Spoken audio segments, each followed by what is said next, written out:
네, 코로나19 유행 이후 입원 환자 보호자가 병원에 들어가려면 매번 PCR 검사 음성 결과를 제출해야 해서 검사비 부담이 큽니다. 그래서 지난해 정부는 환자 보호자의 PCR 검사비에 대해선 건강보험을 적용하기로 했는데요.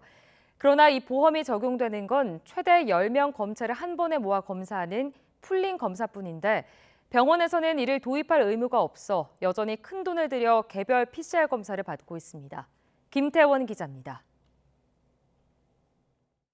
19살 A군은 몸에 필요한 효소가 부족한 희귀난치병, 뮤코다당증 환자입니다. 폐렴 증상이 수시로 나타나 그때마다 입원 치료를 받아야 하는데 코로나19 유행 이후 부모에겐 새로운 부담이 생겼습니다. 환자 보호자나 간병인은 병원에 들어가려면 72시간 안에 이뤄진 PCR 음성 확인서를 제출해야 합니다. A군 부모는 맞벌이 부부라 거의 매일 교대해야 해서 PCR 검사 비용도 날마다 나가는 셈입니다. 최근 들어와서 6개월 동안 병원비가 예를 들어 한 2천만 원 가량 되지 않을까 싶습니다. 그런 비용도 부담스러운데 간병하는 사람들에 대한 PCR 검사를 또 시행하라고 해서 지난해 2월 정부는 입원 환자 보호자의 PCR 검사비를 줄이겠다고 발표했습니다. 방역적 우선순위가 높은 보호자와 간병인의 경우 주 1회에 건강보험을 적용해 비용 부담을 낮추겠습니다. 본인 부담은 4천 원 정도 20%입니다. 그러나 여러 검체를 섞어 검사한 뒤 양성이 나올 경우 각 검체를 따로 검사하는 풀링 검사에만 건강보험이 적용된다는 건 크게 부각되지 않았습니다. 게다가 풀링 검사 방식을 선택할지 말지는 전적으로 병원 재량입니다. 따라서 A군이 입원한 병원처럼 개별 검사 방식을 도입한 곳에서는 여전히 10만 원 가까이 내야 검사를 받을 수 있는 겁니다. 병원에 이제 문의를 해보니까 자기들은 풀링 검사 자체를 아예 안 하고 있다. 자율에 맡겼기 때문에 그거는 그쪽에서 안 한다 그러면 방법이 없다.